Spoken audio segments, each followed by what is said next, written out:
So let me, God, let's watch what I can only describe as a theater.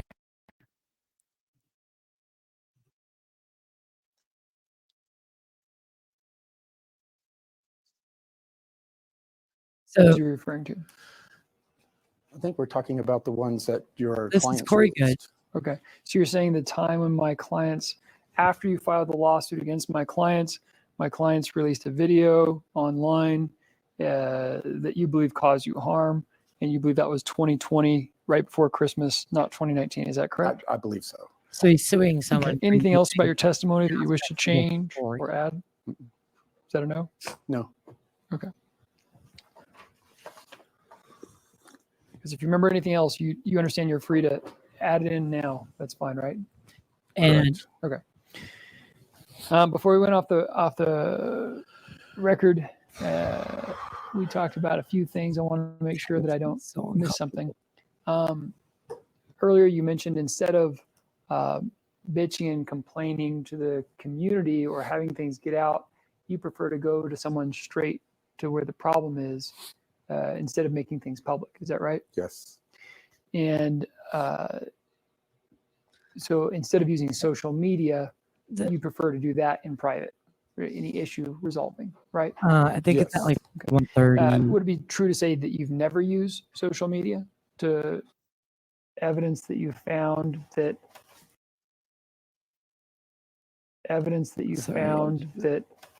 your phone had been monitored by Jay Widener? That's Red I think Torch's information, and it'll come out in that case. I think it's 2:30. Okay. Do you have any information that my clients have ever monitored your phone? Not monitored my phone, but there was information about their behaviors. Yeah. Before I had filed the suit, like Roger Richards where it is. was really destroying my reputation all throughout the community through his social media, and they warned me about that, but there was no warning I don't know. Let's that see. the phone monitoring was going on directly from your clients. You needed to be careful that our phones were being monitored. That was also during the same time that David Wilcox's website, my associate, his website was hacked, and David Wilcox that's also public. is another known. There is a real big deal, public deal. Did you notice that the SBA Entertainment had a different name It's, than that All right, the tax sorry guys, liability I was had it on the me. right spot. I I had it. didn't realize that- the liability of the situation at the time. and when was that time when you signed all of this? During the time when we were signing the agreements for the documentary with. And approximately when was that? I think it's I believe this was for the first one in 2017.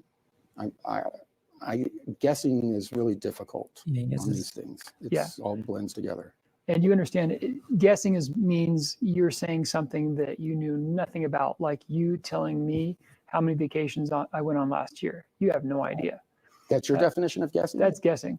Estimating is you have some reason to know. That's an estimate. And so all today is about is estimates. I do want your best estimate.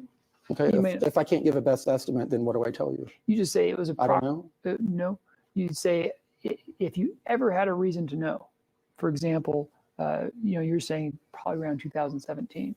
Like I said at the beginning of today, you give me a range and say, Mr. Webb, I know it was more recent than 2016, but not so recent as like 2019. It's older than that.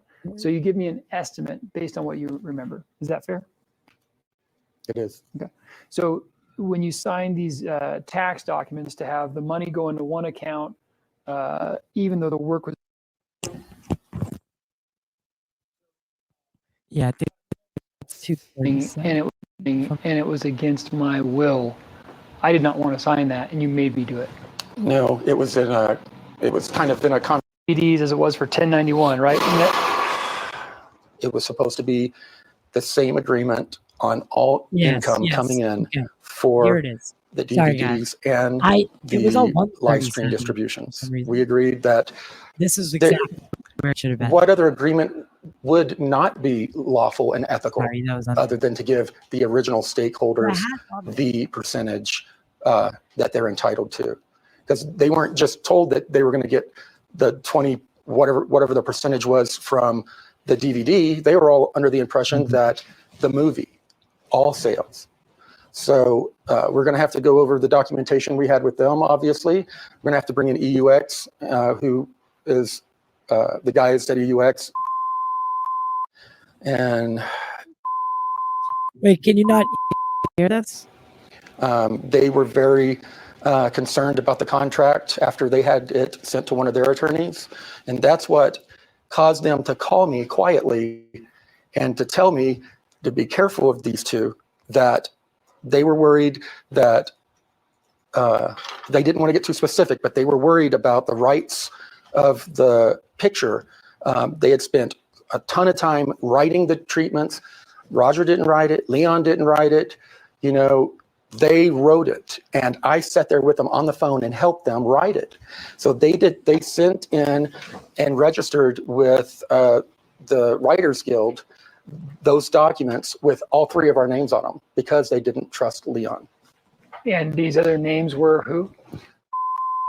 Somebody for Miss Levette. And the other name? She's right there.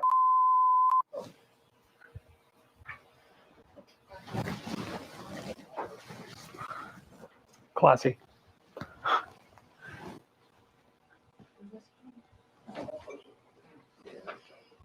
Yeah, it's coming. They start asking some really like weird questions. So it's really hilarious. Right now,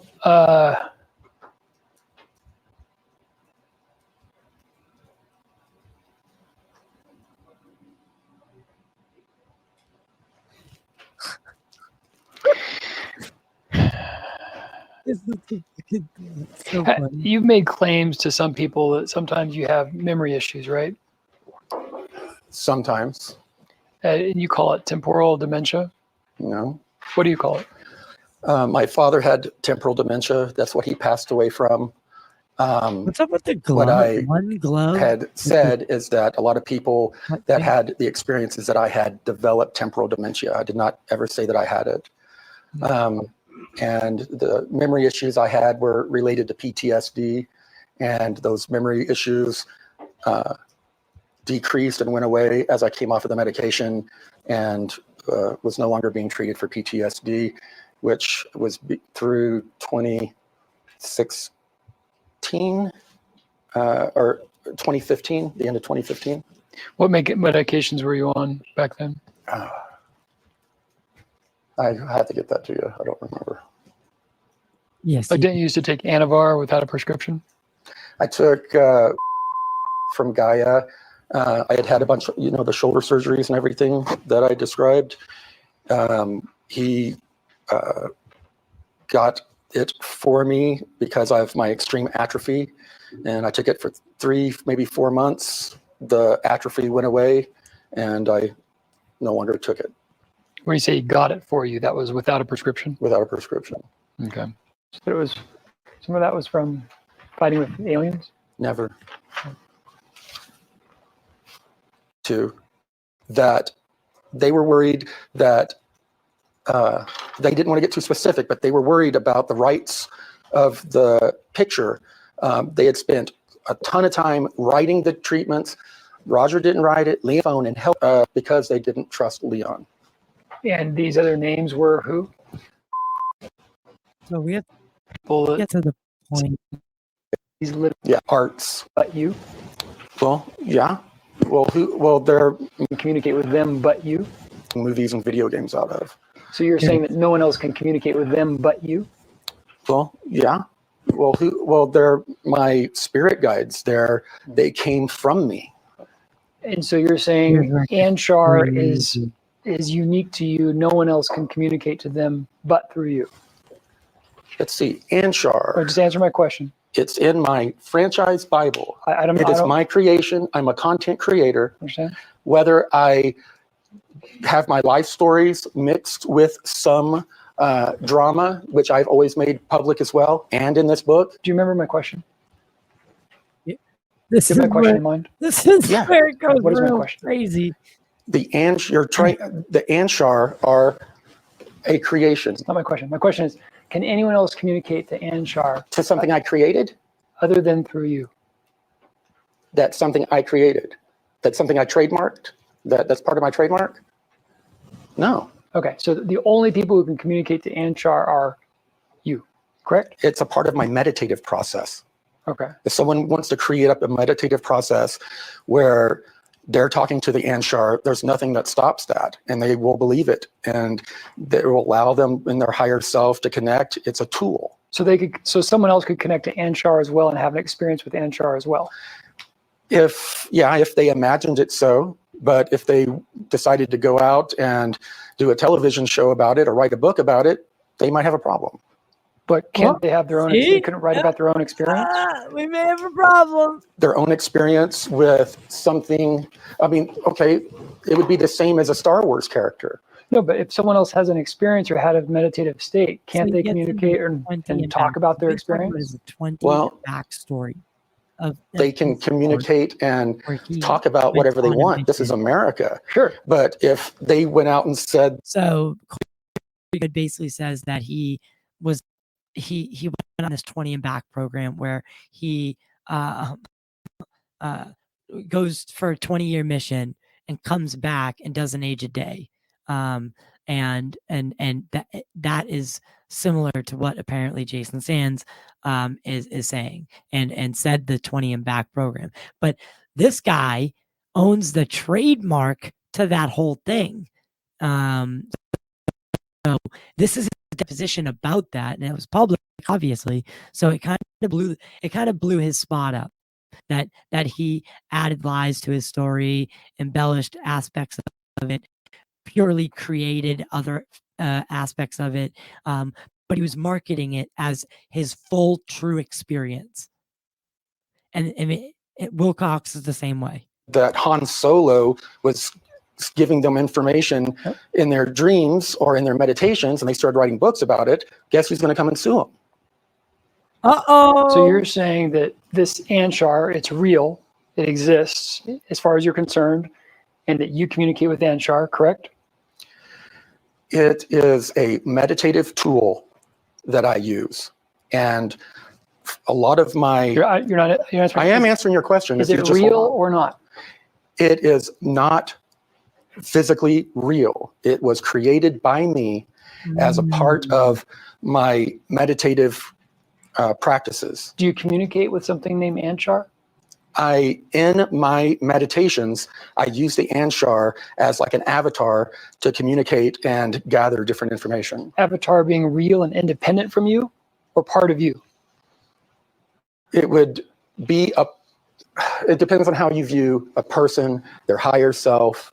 Is Anshar independent from you, or is it part of you? It's my creation. It's part of my higher self. So no one else can communicate with it because it's your creation. Right, unless they decide to create it in their head, but then they're not creating it. Well, if they create it in their head, what are they doing? They're borrowing my creation and delusionally having their own experience. And they can't write about their own experience. They can't write and profit off of, just like Han Solo, the whole Star Trek. This is an IP that is like Star Trek. And it is dramatizations built on top of my experiences. And that people do that all the time. And their So you're saying that is not. So you're saying that Star Trek is real? No. Okay, no. So Star Trek's not real. Anshar is not real either. Correct? Correct. Okay. It's all a part of this intellectual property, and It's content that's created by you. yes. Okay. And all of the delusional people in the community who take this information, it is what you call fan fiction. Okay. So people that are talking about the Anshar and all of these different secret space program things, it's fan fiction based on my real life experience that Now I we're getting into dramatized secret space The- program. the- to create And so this. people are delusional if they believe it. They're delusional if they believe they were in the secret